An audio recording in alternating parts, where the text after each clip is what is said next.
Assalamualaikum warahmatullahi wabarakatuh. Halo teman-teman semuanya, kembali lagi bersama saya Ilmiwati A. Muhammad dengan NPM 022724110006. Saya dari kelas 3F Akuntansi. Jadi pada video kali ini saya akan membawakan rangkuman materi-materi yang sudah kita bahas sebelumnya. Nah, kali ini pembahasannya tidak saya pecah-pecahkan lagi per partnya, tetapi saya akan bahas sekaligus dalam video ini. Jadi di video ini atau di sesi ini kita akan membahas mulai dari apa itu keuangan syariah, bagaimana prinsip-prinsipnya yang diterapkan dalam dunia nyata, kemudian bagaimana praktik perbankan syariah di Indonesia berkembang, lalu kita masuk ke tantangan era digital dan peran lembaga-lembaga pendukung seperti DSN, MUI, OJK, hingga transformasi peran Bank Indonesia setelah adanya OJK. Nah, sampai akhirnya kita nanti tutup dengan tantangan dan peluang besar yang akan menentukan masa depan industri keuangan syariah di Indonesia. Intinya saya ingin agar setelah mendengar penjelasan ini, teman-teman bukan hanya tahu mengenai teorinya saja, tetapi juga benar-benar paham gambaran besarnya. Dan mungkin teman-teman juga bertanya, kenapa sistem ini penting? Apa manfaatnya, lalu kenapa dunia sekarang ramai membahas ekonomi halal, dan kenapa juga digitalisasi syariah jadi keharusan. Kemudian bagaimana Indonesia sebenarnya punya peluang besar menjadi pusat keuangan syariah dunia. Oke, kalau teman-teman sudah siap, yuk kita masuk ke pembahasannya. Nah, jadi perbankan syariah pada dasarnya dibangun dari gagasan bahwa aktivitas keuangan harus memberi nilai manfaat, keadilan, dan tidak menimbulkan penindasan pada salah satu pihak. Fondasinya berada pada 3 larangan utama, yaitu pertama riba atau penambahan yang tidak sah, kedua gharar atau ketidakjelasan dalam akad, dan ketiga maisir atau spekulasi atau perjudian. Karena itu, seluruh transaksi syariah harus memiliki objek yang jelas, risiko yang transparan, dan mekanisme keuntungan yang adil. Dalam sistem syariah, uang tidak diperlakukan sebagai komoditas untuk diperjualbelikan waktu pakainya, tetapi hanya sebagai alat tukar. Untuk mendapatkan keuntungan, harus ada aktivitas ekonomi real seperti usaha jual beli, kemudian atau sewa. Oleh karena itu, bank syariah menggunakan akad-akad seperti murabahah, mudharabah, musyarakah, salam, istisna, ijarah, dan wakalah. Misalnya murabahah digunakan ketika bank membeli barang lalu menjualnya kepada nasabah dengan margin yang telah disepakati. Margin ini bukan bunga karena benar-benar lahir dari transaksi jual beli barang, bukan dari meminjamkan uang. Nah, dalam akad mudharabah, bank menyediakan modal sehingga nasabah mengelola usaha. Keuntungan dibagi berdasarkan nisbah, dan jika rugi bukan karena kelalaian maka ditanggung pemilik modal. Di sisi lain, akad musyarakah membuat bank dan nasabah sama-sama memasukkan modal, lalu berbagi keuntungan dan risiko bersama. Akad-akad ini menciptakan hubungan bisnis yang lebih setara, karena keuntungan tidak ditentukan di awal, melainkan mengikuti hasil usaha yang sebenarnya. Dalam konteks Indonesia, industri perbankan syariah tumbuh dengan karakteristik unik. Indonesia memiliki jumlah penduduk muslim terbesar di dunia, namun pangsa pasar perbankan syariah masih sekitar kurang dari 10%.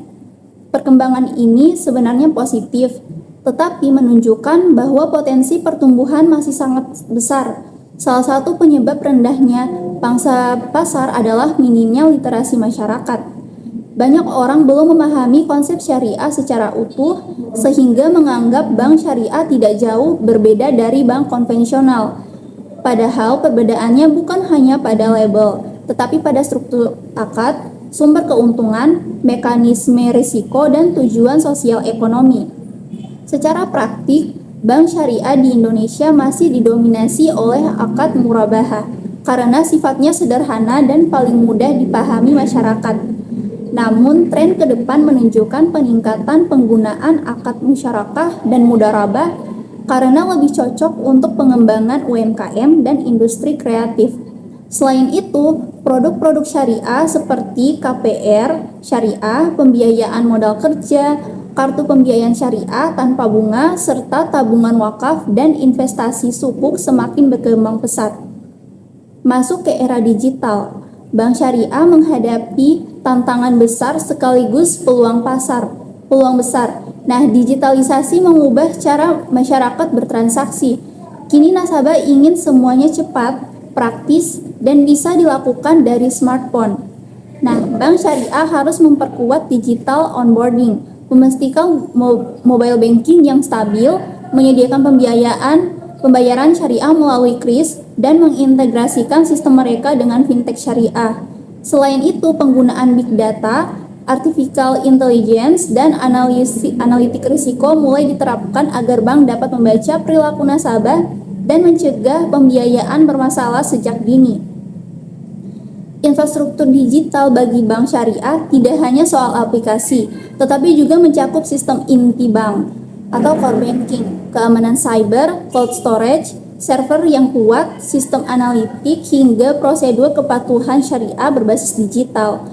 Kedepan, bank syariah tidak mampu mengikuti perkembangan teknologi berpotensi akan tertinggal. Mengingat bank konvensional sudah sangat agresif dalam digitalisasi. Namun, perbankan syariah tidak berjalan sendirian. Di dalam ekosistem besar keuangan syariah, ada berbagai lembaga pendukung yang memastikan sistem tetap berjalan sesuai prinsip syariah, yaitu Dewan Syariah Nasional atau DSN MUI berperan menetapkan fatwa-fatwa terkait akad dan produk perbankan syariah. Kemudian ada DPS atau Dewan Pengawas Syariah di setiap bank yang memastikan operasional harian tetap sesuai syariah. Lalu ada lembaga zakat, lembaga wakaf, fintech syariah, dan lembaga penjamin simpanan hingga perguruan tinggi yang mencetak SDM syariah. Semua lembaga ini membentuk ekosistem yang saling menguatkan. Nah, teman-teman, setelah berdirinya OJK sebagai lembaga yang mengawasi industri jasa keuangan, peran Bank Indonesia mengalami perubahan besar. Jadi Bank Indonesia tidak lagi menjadi pengawas bank, tetapi fokus pada kebijakan moneter, stabilitas keuangan, dan sistem pembayaran. Namun dalam konteks syariah, BI tetap memegang peran strategis sebagai penggerak ekonomi syariah secara nasional. Jadi BI mendorong pengembangan sistem pembayaran syariah, digitalisasi UMKM berbasis syariah, integrasi halal value chain, dan serta pelaksanaan program-program ekonomi syariah di berbagai daerah. Sementara OJK mengatur standar prudensial bank syariah, perizinan, dan perlindungan konsumen. Untuk mendorong pertumbuhan bank syariah, BI menjalankan program seperti penguatan literasi nasional, penyelenggaraan festival ekonomi syariah seperti ISEF atau ISEF, dan pengembangan klaster UMKM halal, mendorong pembiayaan syariah untuk sektor produktif dan memperluas jaringan ekonomi syariah ke daerah-daerah. BI juga memperkuat kolaborasi antara bank syariah dengan e-commerce, fintech, dan pelaku industri halal agar ekosistem syariah itu bertumbuh bersama. Jadi kita melihat ke depan, industri perbankan syariah masih menghadapi sejumlah tantangan besar. Jadi literasi masyarakat masih rendah sehingga edukasi perlu semakin masif. Produk syariah kadang dianggap kurang praktis atau kurang kompetitif dibandingkan produk konvensional. Selain itu, investasi teknologi digital membutuhkan biaya yang besar, sehingga bank syariah harus mencari strategi yang tepat agar bisa tetap bersaing. Tantangan lainnya adalah kebutuhan SDM yang benar-benar memahami gabungan antara syariah, keuangan, manajemen risiko, dan teknologi. Namun, di balik tantangan itu, peluangnya bahkan lebih besar. Indonesia memiliki pasar yang sangat luas, dukungan pemerintah yang kuat, pertumbuhan industri halal yang cepat, tren hijrah anak muda, perkembangan teknologi digital, serta meningkatnya minat masyarakat terhadap produk yang etis dan berkelanjutan. Nah, jika semua elemen ini dimanfaatkan, perbankan syariah Indonesia dapat menjadi pemain global dan menjadi kekuatan baru di industri keuangan dunia. Untuk memahami perkembangan perbankan syariah secara lebih mendalam, Kita perlu melihat bagaimana industri ini terhubung dengan sektor real dan bagaimana mekanismenya berkontribusi pada stabilitas ekonomi. Jadi perbankan syariah tidak mendorong penciptaan uang dari uang, tetapi memaksa adanya aktivitas real di belakang setiap transaksi. Artinya, pembiayaan harus diarahkan pada kegiatan produktif seperti perdagangan, pertanian, industri, UMKM, konstruksi, dan sektor halal. Ketika pembiayaan benar-benar menyentuh sektor real, ekonomi menjadi lebih stabil karena setiap transaksi menciptakan barang, jasa, dan lapangan kerja. Salah satu kekuatan perbankan syariah adalah kemampuannya menciptakan hubungan bisnis yang lebih dekat antara bank dan nasabah. Misalnya dalam akad bagi hasil, bank harus benar-benar memahami manajemen usaha nasabah. Bank tidak bisa hanya melihat aset sebagai jaminan.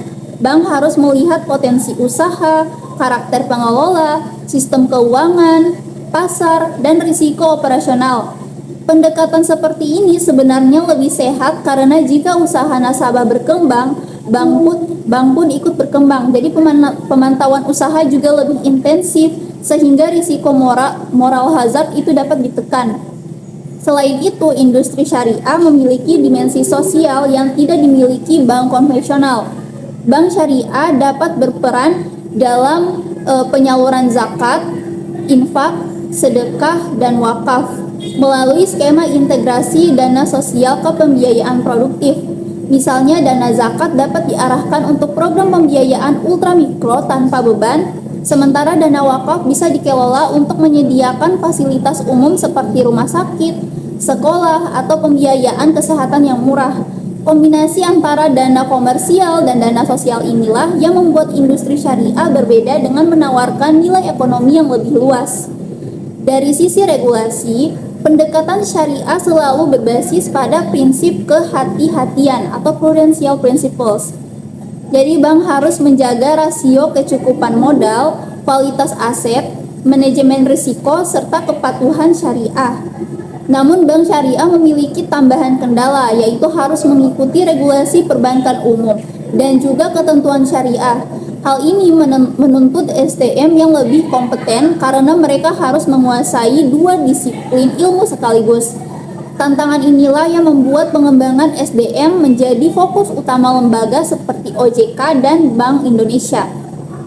Dalam konteks inovasi, perbankan syariah mulai memanfaatkan teknologi digital seperti smart contract berbasis syariah, blockchain untuk pencatatan aset, dan pembiayaan peer-to-peer. Syariah yang dihubungkan melalui API Bank. Digitalisasi ini mempercepat proses analisis kelayakan usaha, meningkatkan keamanan data, dan mempercepat pencairan dana hingga mengurangi potensi ketidaksesuaian akad. Sementara itu, perkembangan global juga memengaruhi arah industri syariah tanah air. Negara-negara seperti Malaysia, Uni Emirat Arab, dan Arab Saudi menjadi benchmark karena sudah memiliki standarisasi produk, permintaan yang besar akan sukuk, dan ekosistem halal yang terintegrasi. Indonesia memiliki peluang menyusul, terutama dengan kekayaan sumber daya alam, UMKM besar, dan reputasi sebagai negara muslim terbesar. Jika perbankan syariah di Indonesia mampu menguatkan integrasi halal, supply chain, mulai dari produksi halal, logistik halal, sertifikasi halal, hingga pembiayaan halal, maka Indonesia berpotensi menjadi pusat ekonomi syariah dunia. Peluang lainnya adalah pembiayaan ramah lingkungan atau green financing. Banyak proyek energi terbarukan seperti panel surya, limbah biogas, dan produk ramah lingkungan yang membutuhkan pembiayaan.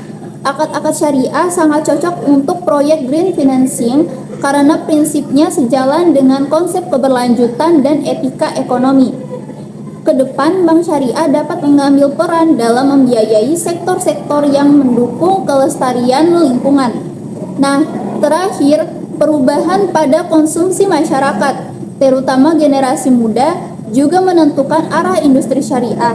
Generasi Z dan milenial lebih memilih produk keuangan yang transparan, adil, cepat, dan sesuai nilai. Perbankan syariah dapat memenuhi arah ini jika menawarkan produk modern seperti investasi syariah digital, tabungan hijau syariah, pembiayaan otomotif tanpa bunga, ada cicilan gawai syariah, hingga pembiayaan pendidikan syariah. Produk yang dekat dengan gaya hidup inilah yang akan memperluas pasar syariah di masa depan. Baik teman-teman, saya akan membahas juga konsep nilai waktu uang dalam perspektif syariah atau time value of money versus economic value of time. Jadi dalam keuangan konvensional dikenal sebagai konsep time value of money itu yaitu nilai uang di masa depan lebih rendah daripada sekarang sehingga muncul bunga. Dalam syariah konsep ini tidak berlaku dalam bentuk bunga, namun syariat tetap mengakui adanya economic value of time, yaitu nilai waktu dalam konteks aktivitas ekonomi, bukan nilai waktu atas uang. Contohnya, dalam murabaha, margin tidak dihitung dari bunga waktu, tetapi dari harga jual barang ditambah biaya transaksi real. Dalam ijarah, harga sewa boleh berbeda tergantung waktu karena yang disewa adalah manfaat barang, bukan uang. Sedangkan dalam istisna, harga produk barang di masa depan boleh berbeda karena mempertimbangkan biaya produksi dan material, bukan karena waktu itu sendiri. Perbedaan ini sering menjadi kesalahpahaman masyarakat yang berpikir margin itu sama saja dengan bunga. Padahal secara ontologis dan mekanismenya keduanya itu berbeda secara fundamental. Kemudian untuk manajemen risiko dalam bank syariah. Nah, topik ini yang sangat jarang dibahas padahal sangat penting. Jadi bank syariah menghadapi risiko yang sama dengan bank konvensional seperti risiko kredit atau pembiayaan, risiko pasar, risiko likuiditas, risiko operasional, dan risiko kepatuhan. Namun, bank syariah memiliki risiko tambahan, yaitu ada risiko kepatuhan syariah atau syariah compliance risk. Jadi terjadi jika produk atau transaksi tidak sesuai syariah. Konsekuensinya sangat besar, yaitu transaksi bisa dibatalkan secara hukum syariah, kemudian pendapatan yang tidak syariah wajib disalurkan sebagai dana sosial, nama baik bank bisa rusak. Karena itu ada Dewan Pengawas Syariah atau DPS yang memantau setiap produk dan operasional harian. Nah, untuk risiko rate of return atau risiko perbedaan tingkat imbal hasil. Karena sistem bagi hasil mengikuti kinerja usaha, bank syariah harus mampu menjaga agar imbal hasil tetap kompetitif dengan bank konvensional. Jika tidak, nasabah dapat pindah bank. Ada risiko displaced commercial risk. Jadi terjadi itu ketika bank harus mengambil porsi keuntungan lebih kecil agar nasabah pembiayaan tidak terbebani. Contohnya, jika bagi hasil usaha turun, bank kadang rela mengurangi proporsi bagiannya agar nasabah simpanan tetap mendapatkan imbal hasil kompetitif. Yang ketiga, ada peran sukuk dalam mendorong pertumbuhan perbankan syariah. Sukuk atau obligasi syariah memiliki dampak besar terhadap stabilitas bank syariah karena menjadi instrumen investasi jangka pendek dan juga jangka panjang. Nah, bank syariah membutuhkan instrumen untuk menempatkan dana likuid seperti bank konvensional menempatkan dana di obligasi pemerintah. Sukuk negara menyediakan instrumen aman, likuid, berimbal hasil stabil, dan sesuai syariah. Jadi SBSN membantu bank syariah menjaga ATMR, CAR, dan likuiditas agar tetap sehat. Nah, mendorong pembiayaan proyek pemerintah. Jadi sukuk negara digunakan untuk membiayai proyek infrastruktur seperti misalnya jembatan, pelabuhan, sekolah, rumah sakit, dan juga jalan tol, dan lain-lain. Ini membuat bank syariah menjadi bagian dari pembangunan ekonomi nasional, bukan hanya lembaga keuangan biasa. Nah, teman-teman, selanjutnya Yang keempat itu ada mekanisme pengawasan syariah berlapis atau multi-layered syariah governance. Jadi ekosistem pengawasan syariah Indonesia merupakan salah satu yang paling lengkap di dunia. Ada 4 lapisan. Yang pertama itu ada DSN MUI atau Dewan Syariah Nasional. Itu mengeluarkan fatwa nasional mengatur standar akad dan produk.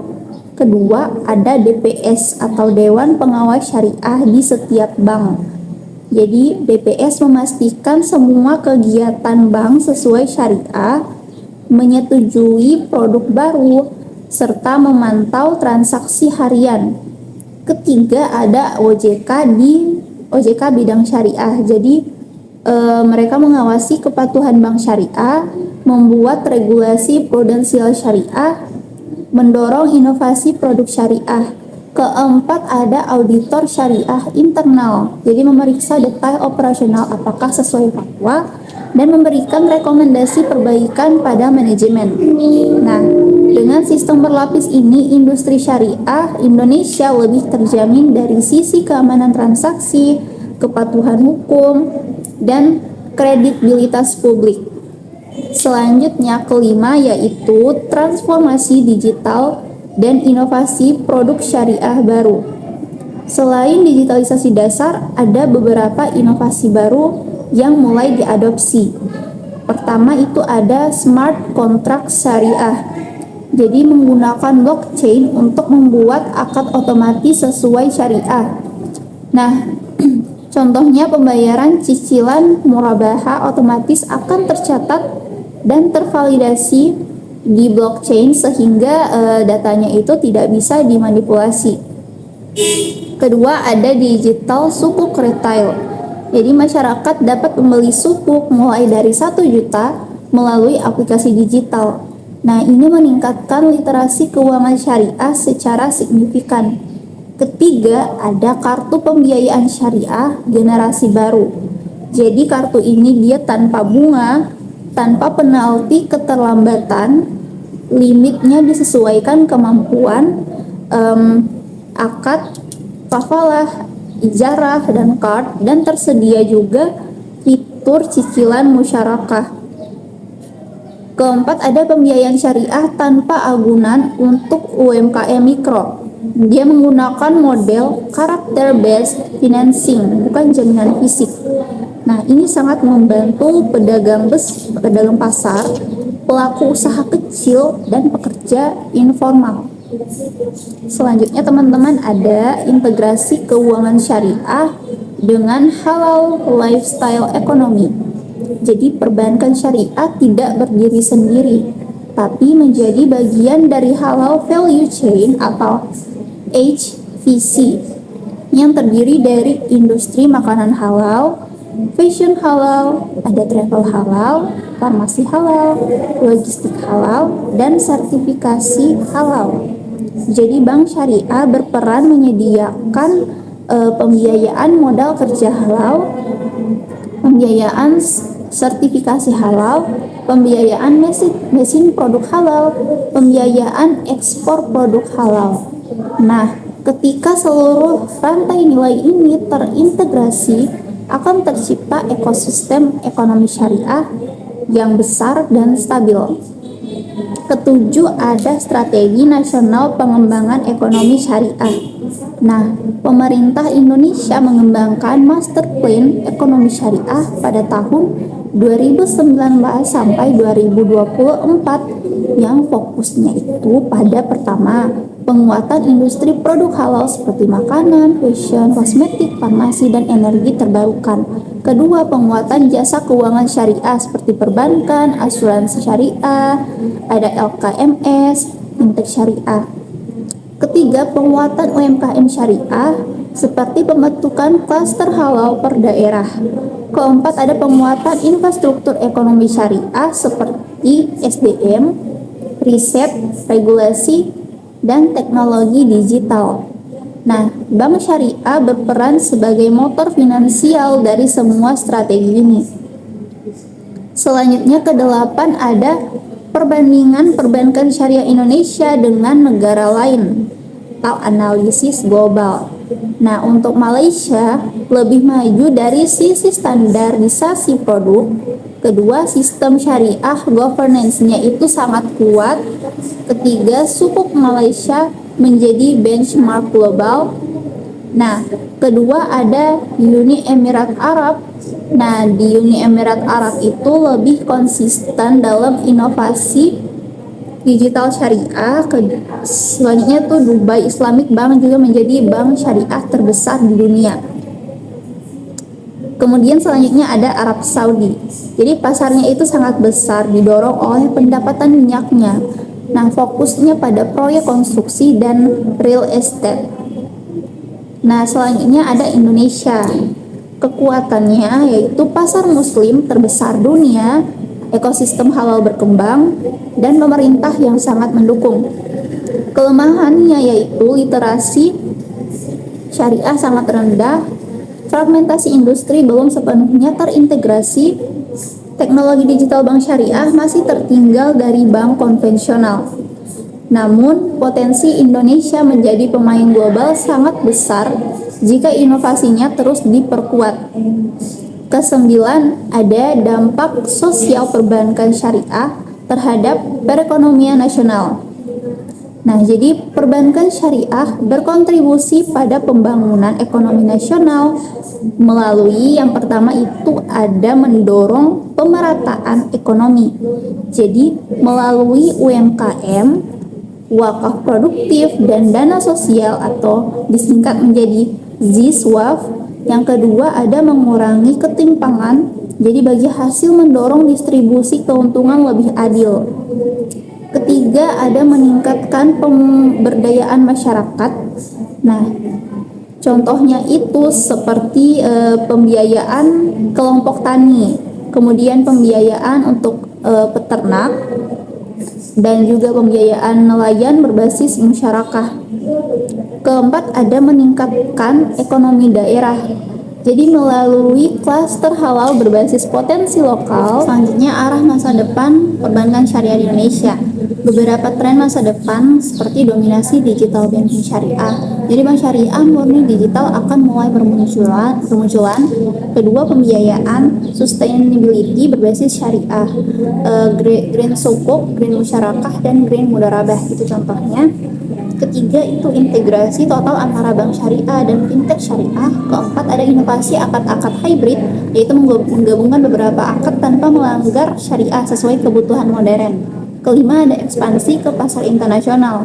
Jadi bank syariah Indonesia berpotensi berekspansi ke Asia Selatan, Afrika, dan Timur Tengah. Oke, baik. Jadi kesimpulannya secara keseluruhan perjalanan perbankan dan keuangan syariah merupakan transformasi besar yang menggabungkan nilai agama, prinsip ekonomi modern, inovasi digital, dan dukungan kebijakan nasional. Sistem syariah tidak hanya menawarkan alternatif dari sistem konvensional, tapi juga menyajikan model keuangan yang lebih etis, transparan, dan adil. Dengan fokus pada sektor real bagi hasil dan penyertaan risiko bersama, industri keuangan syariah mampu menciptakan stabilitas dan keberlanjutan ekonomi jangka panjang. Walaupun tantangan seperti literasi rendah, investasi teknologi, dan kurangnya SDM masih ada, peluang yang tersedia jauh lebih besar. Indonesia memiliki potensi demografis, ekonomi halal yang berkembang pesat, tren digitalisasi yang kuat, serta dukungan pemerintah dan regulator yang konsisten.